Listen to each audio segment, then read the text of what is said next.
1993년 12월 한국고고학계와 미술사학계가 술렁이기 시작합니다. 왜냐고요? 충남 부여군 능산리 절터에서 상상도 못한 보물이 땅속에서 모습을 드러냈기 때문이에요. 바로 백제 금동대향로가 발견된 거죠. 당시까지만 해도 백제 예술이 이 정도로 수준 높았다고 하면서 눈을 의심했어요. 너무 정교하고 완벽해서 이거 혹시 중국에서 온 거 아냐? 하는 말까지 돌았을 정도예요. 하지만 2007년 왕흥사 사리암, 2009년 미륵사 서탑 순금 사리암 등 백제에서 만든 명품 유물들이 줄줄이 등장하면서 그런 의심은 싹 사라졌습니다. 이 백제 금동대향로는 7세기에 만들어진 유물인데요. 국보 중의 국보라고 불릴 만큼 특별한 작품이에요. 외국인 친구들에게 이 향로를 소개하면 진짜 1400년 전에 이걸 만든 거 맞나요? 하고 놀라는 경우가 많아요. 청동으로 이렇게 복잡하고 아름다운 향로를 만들어냈다는 게 정말 믿기 어렵다는 거죠. 그만큼 이 향로에는 백제인의 놀라운 금속공예 기술과 그 시대 사람들이 품었던 깊은 정신세계와 예술성이 그대로 담겨 있어요. 그래서 이건 단순한 유물이 아니라 백제 예술의 정점이자 세계적인 걸작으로 불리는 거예요. 이 향로는 굉장히 독특하게 생겼어요. 향로의 구조는 크게 세 부분으로 나눠볼 수 있어요. 바로 산으로 둘러싸인 뚜껑, 연꽃 모양의 몸통, 용의 형상으로 만든 받침대예요. 먼저 맨 위, 뚜껑을 보세요. 겹겹이 이어진 산들 사이로 정말 정교한 조각들이 숨어 있어요. 그 꼭대기에는요, 여의주를 턱에 받친 채 하늘을 나는 봉황이 날개를 쫙 펼치고 있고 그 아래엔 5명의 악사들이 악기를 연주하고 있어요. 삼봉우리의 수만 해도 무려 74개. 그 속을 자세히 들여다보면요, 폭포가 흐르고 호수가 있고 17명의 신선, 그리고 호랑이, 사슴, 코끼리, 원숭이 등 39마리의 다양한 동물들이 새겨져 있어요. 마치 작은 산속 마을을 보는 것 같아요. 작은 향로 하나에 이렇게 많은 것들이 새겨져 있다는 게 놀랍지 않나요? 이제 몸통을 볼까요? 탐스럽게 핀 연꽃잎이 겹겹이 퍼져 있고 그 사이사이로는 날개 달린 물고기, 새 등 27마리의 동물들이 함께 새겨져 있어요. 받침대는요, 한쪽 다리를 번쩍 치켜 세우고 꿈틀거리며 움직이는 용. 그 형상이 어찌나 역동적인지 지금이라도 튀어나올 것 같은 느낌이에요. 그리고 정말 멋진 구성 하나. 뚜껑엔 12개의 구멍이 뚫려 있는데요. 안에서 향을 피우면 연기가 봉황 주변으로 퍼져나가요. 그러면 맨 위의 봉황은 구름 사이를 날고 있는 것처럼 보이죠. 정말 멋지죠? 이 향로가 아주 특별한 이유는 단순히 정교해서만은 아니에요. 여기에는 아주 창조적이고 심오한 세계관, 바로 어떻게 살아야 하는가에 대한 백제 사람들의 대답이 담겨 있기 때문입니다.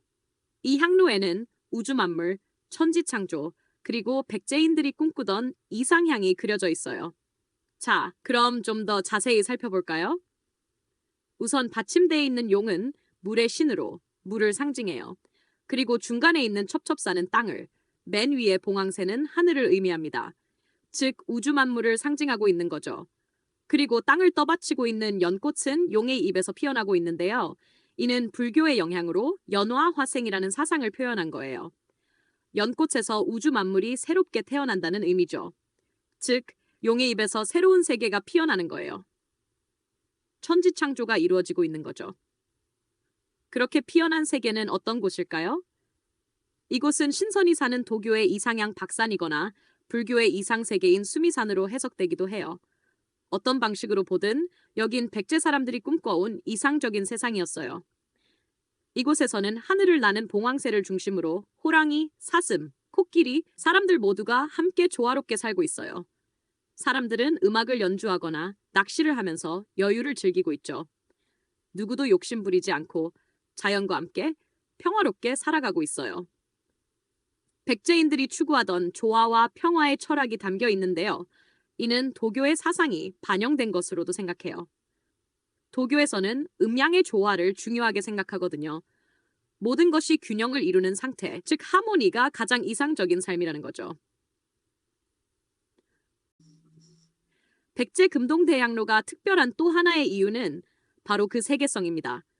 이 향로는 국제적인 성격을 띠고 있어요. 뚜껑을 보면 5명의 악사가 악기를 연주하고 있는데요. 가만히 들여다보면 거의 모두 먼 외국에서 온 악기들이에요. 배소는 북방 유목민 쪽에서, 피리와 와남은 중앙아시아, 항아리 모양의 북은 동남아시아에서 왔고요. 검은고만 한국의 악기입니다. 그뿐만이 아니에요. 코끼리, 원숭이, 악어 같은 동물 문양들, 전형적인 인도와 동남아시아의 상징들이죠. 연꽃 문양은 이집트와 인도를 거쳐 한국까지 전해진 것입니다. 그러니까 이 작은 향로 하나가 중앙아시아, 인도, 동남아시아, 심지어 지중해 문화까지 골고루 품고 있다는 얘기예요. 향로 안에 유라시아 대륙이 담겨 있다고 해도 정말 과언이 아니죠. 그런데 여기서 궁금해지지 않나요? 도대체 백제는 어떻게 이렇게 다채롭고 화려한 문화를 꽃피울 수 있었을까? 그 비밀은 바로 바다에 있었습니다. 백제는 지금의 경기, 충청, 전라 지역에 걸쳐 있었고 서해안과 남해안, 리아스식 해안 덕분에 천혜의 항구들을 품고 있었어요. 이 뛰어난 지리적 조건론 덕분에 백제는 삼국 중 가장 먼저 바다로 눈을 돌렸습니다. 그리고 해양 교류를 통해 다양한 문화를 빠르게 흡수하며 성장할 수 있었죠. 실제로 백제가 세계와 얼마나 가까웠는지는 기록을 통해서도 알 수 있어요. 중국 양나라에서 제작한 양직공도라는 책에는 페르시아, 아프가니스탄, 말레이 반도, 그리고 백제까지 포함된 12개 나라 사신들의 모습이 등장합니다.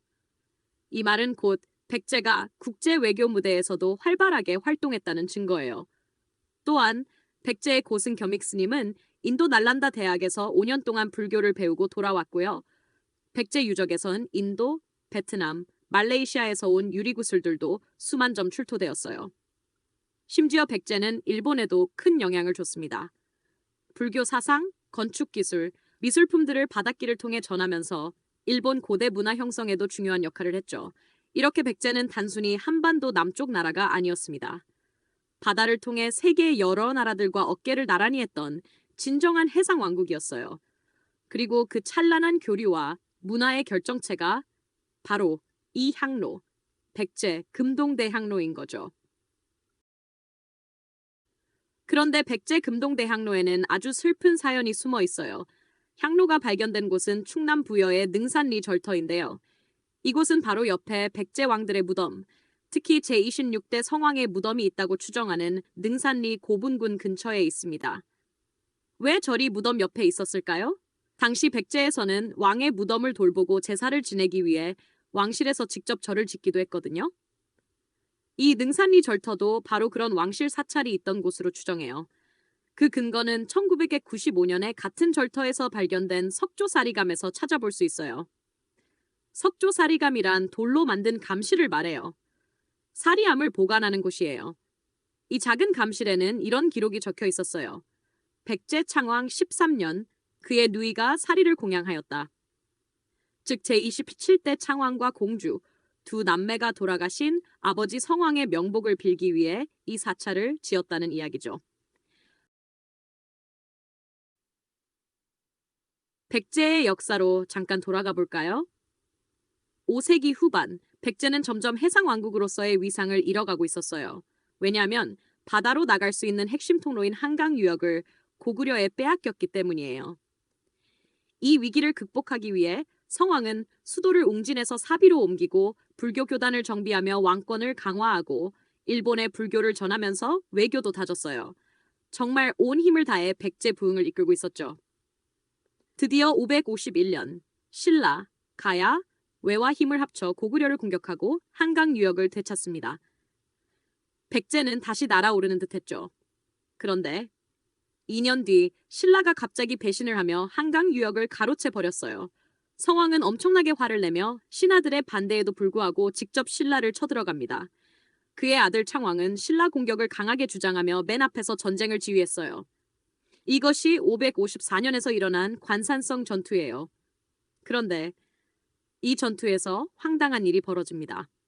단 50명의 호위병만 데리고 밤길을 나섰던 성왕이 매복해 있던 신라군에게 기습당해 참혹한 최후를 맞이해요. 그의 머리는 신라의 북청 계단 밑에 묻히고 신라인들은 그 위를 짓밟고 다녔다고 전해져요. 성왕의 시신은 백제로 보내져 지금의 능산리 고분군에 묻히죠. 이후 백제는 3만 명의 병사를 잃고 사기가 완전히 무너집니다. 그리고 아들 창왕은 전쟁에서 패배한 왕이라는 불명예와 자신의 말 때문에 아버지를 죽음으로 몰았다는 죄책감에 출가를 결심합니다. 그러나 신하들이 반대해 뜻을 접고 왕으로서 해야 할 일을 다짐해요. 그리하여 567년 허망하게 돌아가신 아버지의 영혼을 달래기 위해 절을 짓습니다. 바로 그 절에서 만들어진 것이 금동대 향로입니다. 이 향로는 단순한 공예품이 아니었어요. 아버지 성왕을 향한 깊은 슬픔과 염원, 그리고 왕실의 정신이 깃든 작품이었죠. 하지만 그로부터 얼마 지나지 않아 660년, 안타깝게도 백제는 나당 연합군에 의해 멸망하고 맙니다. 왕국은 불타고 백제의 모든 문화유산은 역사 속으로 사라졌어요. 금동대양로도 함께 사라졌습니다. 그리고 무려 1400년이 지난 어느 날, 이 향로는 진흙 속에서 그 화려한 모습을 다시 드러냅니다. 잊혀졌던 백제의 찬란한 문화의 기억을 가지고 말입니다. 금동대양로는 백제의 마지막 불꽃이었습니다.